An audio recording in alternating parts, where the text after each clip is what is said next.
Hello, ladies and gentlemen, and all the core gamers out there. CAJman777 here, welcoming you to episode 23 of Monster Hunter Double Cross. In the last episode, we fought a Rathian and a Nargacuga with their secondary weakness weapons. This time, as promised, we're going to be hunting the Ganga and the Narajala. And for this first hunt, obviously, I'm using the same sword I used in the Nargacuga hunt. But unfortunately, before we start, I did miss one important fact about the Nargacuga that I meant to mention in the last episode and didn't get the chance to because I was kicking his butt too much. The Nargacuga has his own main theme. That is not the normal Misty Peaks theme you would hear when you normally fight another monster there. I'm sorry I forgot to mention it. I'm sorry I forgot to play it for you guys, but I was caught up in the heat of the moment. Luckily, the two monsters we're gonna fight over here don't really have their own theme, so I'm ready to go. Let's start the hunt, and let's hunt the monkey that you saw in one of my episodes earlier. And I have a new Nargacuga hunt, Nani? Okay. Anyways, let's go hunt ourselves a Ganga. And as we get into this hunt, I do want to give this opportunity to make a quick shout out to all of our Patreon donators: Jazzy Floof, Valentine Blaze, MickeyPhorGens, MaddiLeigh, and Kitty Cat for their continued support to the channel. And with that, we are heading back to the Arctic Ridge. And I did actually equip the correct hunting art this time. I don't have Round Force. I actually do have Shoryugeki this time. And Shoryugeki stands for Rising Dragon. It means Rising Dragon Shield, if you're wondering. Doesn't mean Shoryuken is Rising Dragon Fist. Shoryugeki is Rising Dragon Shield. Little fun fact to start off the episode, I guess. I think you guys will enjoy that quite a bit. But the other hunting art we have, obviously, as I've stated, is Swords Dance. Now, you guys have seen this monkey in an episode previously, but I didn't explain any of his moves or what he is.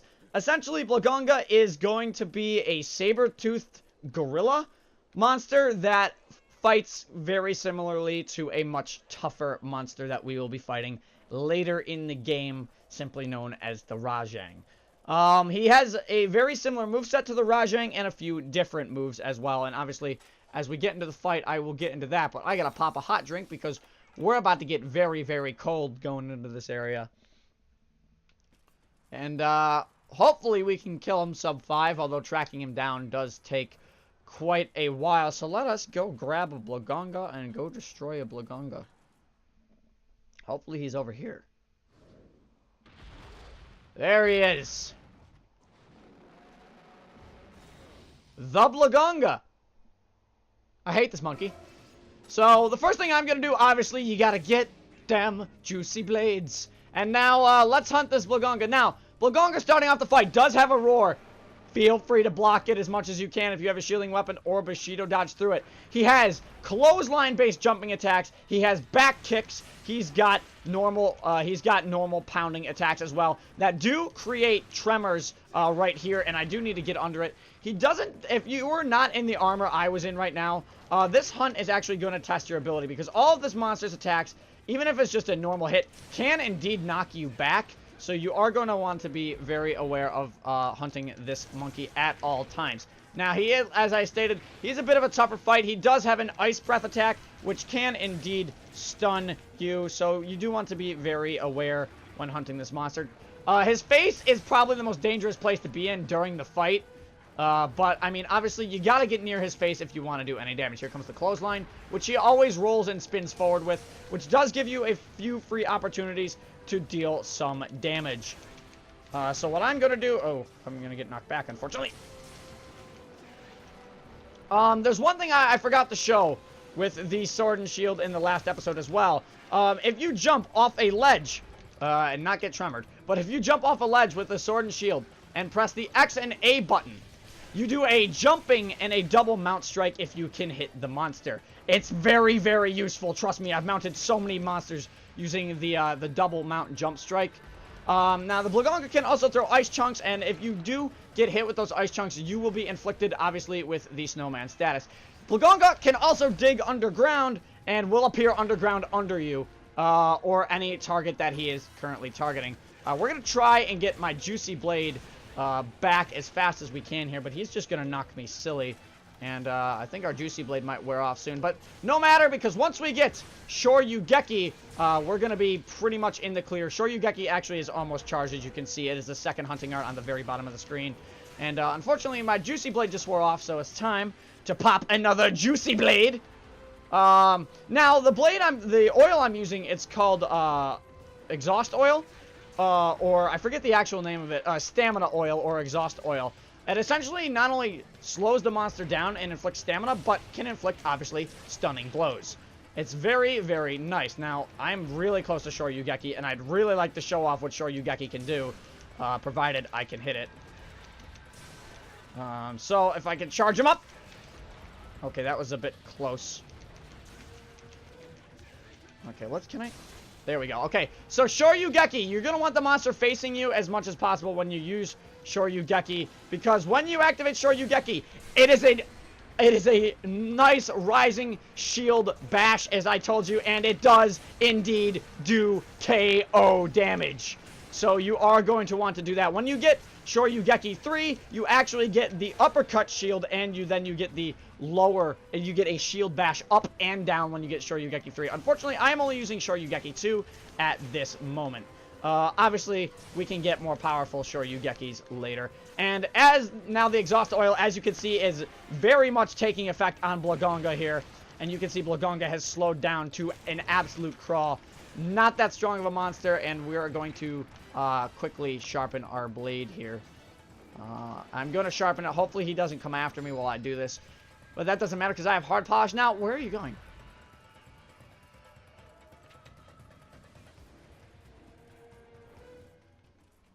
That's not normal. Are you tired out already?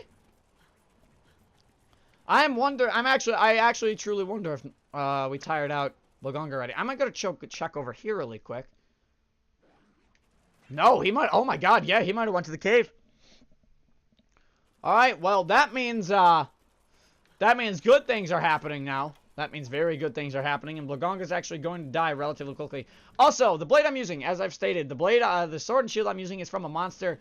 I made it, obviously, I believe I made this blade on stream in episode 21, so if you guys want to check that out, that stream is in the description. Well, it's not in the description, but it's in the playlist at the end of this video, and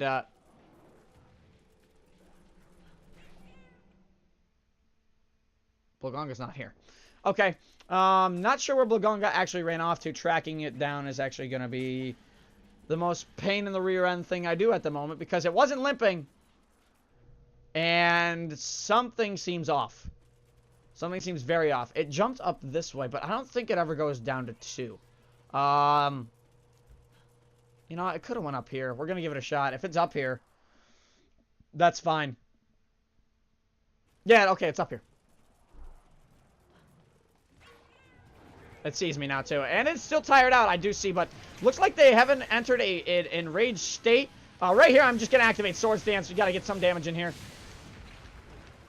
And get quite a bit of it. That stab actually does quite a bit of damage, and we're going to try and maybe finish off Blaganga here. But obviously, if I really want to finish off Blaganga... Oh, never mind. We can finish off Blaganga right now. Blaganga is indeed attempting to limp away. Where are you jumping? No. Okay, you're going back down that way, so you're going to... Okay. Easy. Alright. I was going to say, where did... Usually Blaganga goes right to 3, and I was wondering if they were weak enough. Looks like the exhaust oil is actually really taking a nice effect on this hunt, and now Blaganga's going to be entering their final rage mode. They're a very easy monster kind of to take down if you know what you're doing. I just broke its face. And it's not happy about that either. Let's see if I can do the running mount strike, because we are in the spot for it, and we are going to get the running mount strike, and we can maybe finish it off with a Shoryugeki, which will be really cool. So I'm going to calm down. Thank you. You got to kind of wait for all the animations to finish, and we're going to try and finish off Blaganga here with the Shoryugeki. Let's get it. Rising Dragon Shield!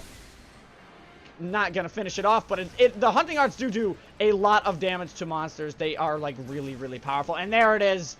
Blaganga down just like that.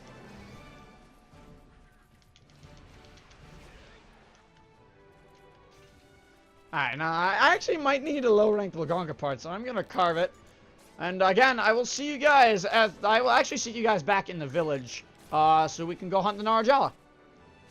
Alright, I am restocked, all fooded up, and now I'm back wearing our favorite monster, well, one of my favorite monster's armors in this game. But you may notice the weapon on my back you've never ever seen before.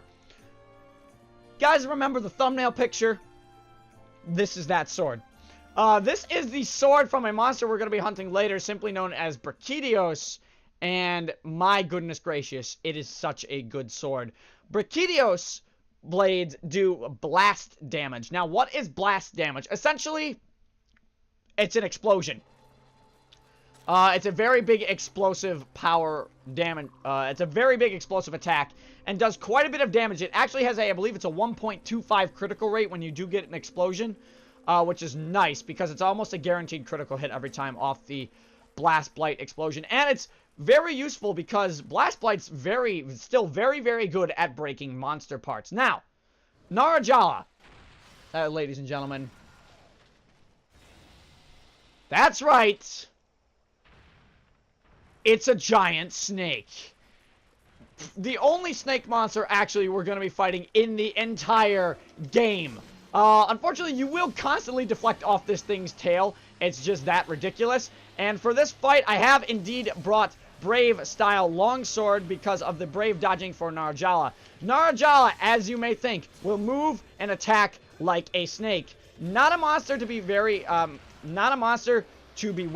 as Narajala can not only inflict paralysis, but quite a bit of damage to your hunter themselves. They move like a snake. They can uncoil you with their coil attacks. They're just a really, really cool monster to fight.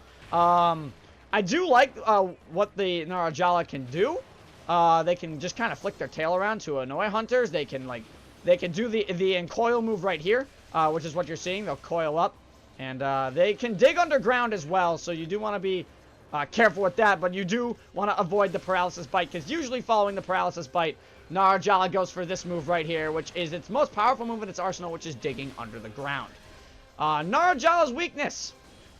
You may wonder, what the heck is Narajala's weakness? Narajala is primarily weak to ice. Nothing else, just ice. Also, Narajala can throw its scales off of its tail to also inflict damage to the hunter. And as you can see right there, that explosion you just saw was a Blast Blight explosion, which not only made Narajala flinch, but also struggle. I'm going to want to Brave dodge this right now, and then get hit by the crystal, but that's okay.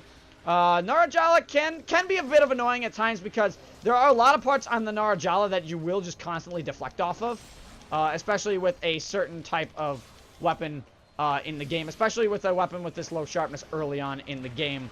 I did get my Unhinged Spirit, though, active, so we can start doing a lot of the Brave style and more powerful slashes, which not only will make Narajala flinch, but we will do lots of damage. The weakest point on the Narajala is going to be its face. Obviously, if you can't already tell that, it is the hardest thing to reach on this monster, unless it stays coiled up like that. But knowing Narajala don't like staying coiled up. Narajala also has a sonic blast that can fire out of their mouth, which does do quite a bit of damage, so do be aware if you do see a sonic blast. It also has a much bigger hitbox next to its face than you may think. So don't think you're safe when the Sonic Blast activates. And right there, I actually just did what is known as the guard point counter for the Brave style. If you time the first move in the Brave style combo correctly, you are granted an instant counter which does no damage to you and all the damage to the monster. Unfortunately, I do not like being in this corner. So we're going to try and flinch Narajala here, which we did indeed get. Very nice flinch. And our weapon is going to lower sharpness a little bit, so now would be our time to quickly put our weapon away and sharpen, but looks like Narajala is already limping away. And by limping, I mean slithering. Now, the theme you're hearing right now is indeed not the Narajala's theme. It is the main theme of the Marshlands. It's got probably one of the best. The Marshlands battle theme is just really, really good. Where did it go? It should have went here. But it didn't. That's okay. With Narjala limping, it's only a matter of time before we track it down and finish it off.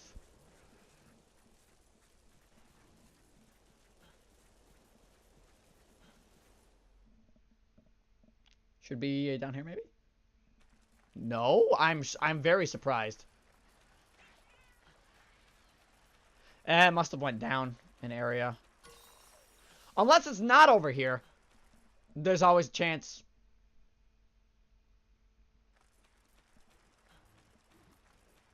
Huh. Oh, I know where it went. I know where it went. I could have waited to see where it dug its tunnel, but it might be over here. Because this is usually, if I'm not mistaken, this is usually where Narjala sleeps. I don't remember Narjala sleeping there. And Narjala never goes into the ice caves that are in this map either. You might be down here, though. Yep, there you go. Sleeping right here, as I predicted. A lot of monsters like to sleep at 8, but other monsters like the Narjala do like sleeping here. So what I'm actually going to do, I'm going to pull out my weapon here, and we're going to activate just a quick little Brave Slash to the face. Fill up my Brave Gauge a little bit. It's not like I'm going to need the Brave Gauge filled up any more than I already have it filled. Narjala is just going to go down really quick here. We're going to activate Brave Style, get that dodge in really quick, and get another Blast Blight Explosion, which is very nice for finishing off Narjala. And we did indeed. It looks like scar the beak of the Narjala. This is the Sonic Blast I was talking about. As you can see, that does have a bit more of a larger hitbox than you think, because I actually got hit from behind with that Sonic Blast. So do be careful with the Sonic Blast. I was hoping they were going to show it off at least once in the hunt, and I'm glad they did. So let us get our Brave Gauge going here. And we're going to dodge this.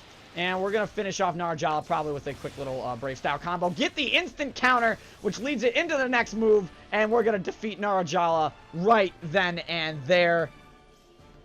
There it goes. Gotta love the instant counter off Brave Style. Once you know how to master it and can time your first slash properly, you just do a ton of damage to the monster. It is beautiful. I love the move. It's such a useful move. Anyways, I'm just gonna activate this hunting arc because I can, and it just looks sweet. And I do like this blade glowing blue off of Brave Style. Like, look at that. That's really cool. I love that. So you may be wondering, where the heck is the guard point on this longsword? Well, it's very fast to notice, and I'll probably slow down the footage for you right now. But the guard point is in this first swing. You'll see a white flash appear right in front.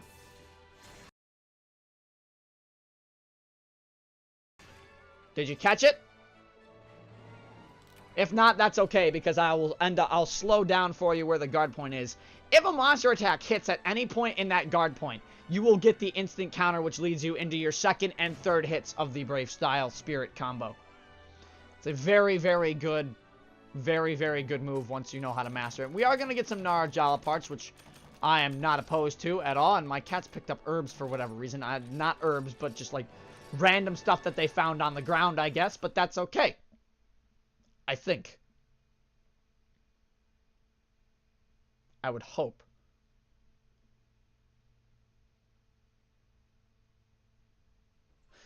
But anyways, ladies and gentlemen, that's actually going to do it for episode 23 of Monster Hunter Double Cross. I hope you guys enjoyed this episode. And as always, I will see you guys in the next one. And in the next episode, we're going to be hunting the Shogun Centaur and the Volvodon. So until then, this is CAJ Man 777 signing off. Stay safe, everybody.